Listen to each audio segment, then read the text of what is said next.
taliyaha guud ee ciidamada booliska Jamhuuriyadda Soomaaliland Saraakiil Cabdullaahi Fadal Iimaan iyo waliba saraakiil iyo hogaano ka tirsan ciidanka Police ayaa soo gaaray magaalada Laascaanood ee xarunta gobolka Sool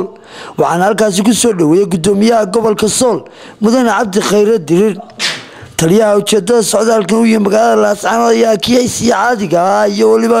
xoogan noqoshada iyo waliba dardargelinta hawlaha Police ee gobolka Sool waftigan uu hogaaminayo taliyaha guud ee ciidamada Police ayaa horreynba waxa halkaas ku soo dhaweeyay gudoomiyaha gobolka Sool Mudane Cabdi Khayre Dirir oo halkaas ka hadlay maalin Jimcaha waxaan ku suganahay gobolka Sool xarunta Laascaanood waxaan soo booqday taliyihii guud ee ciidanka booliska dalka Saraakiil Cabdullaahi Fadal Iimaan iyo saraakiil kale oo helisa waxaasna kamid ah taliyaha iyaga cusbaa ee qaybta booliska gobolka Sool waxaan leenahay taliye guud ahaan gobolka nabadgelyo ku soo dhawow gaar ahaan magaalada Laascaanood oo caasimadda gobolka ah kulli wixii wara iyo wixii hoos la isku wareysan doono kulamayn yeelan doona hadii la yiraahdo marka waxaan ku leenahay taliye adiga saraakiisha kula socoto aad baa imaatikiina gobolka loogu baahnaa taliyaha guud ee ciidamada booliska Jamhuuriyadda Soomaaliland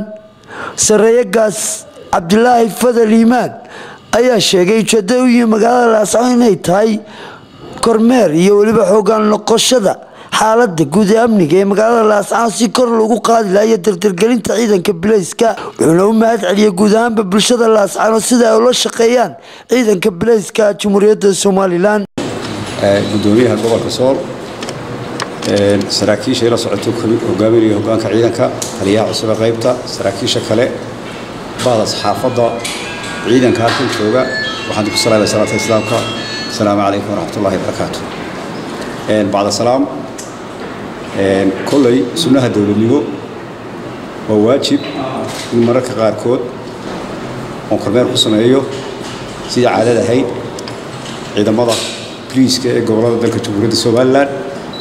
أنا أقول قلية حالة كسبيه حالة حولها النجلية كشغيان يو الرواها كلاء خصوصية عيد بليس وحي كلاء ورانا السلام عليكم ورحمة الله وبرخد عمر أحمد وربانتا الدولة جمهورية الصوماليلاند Laascaanood.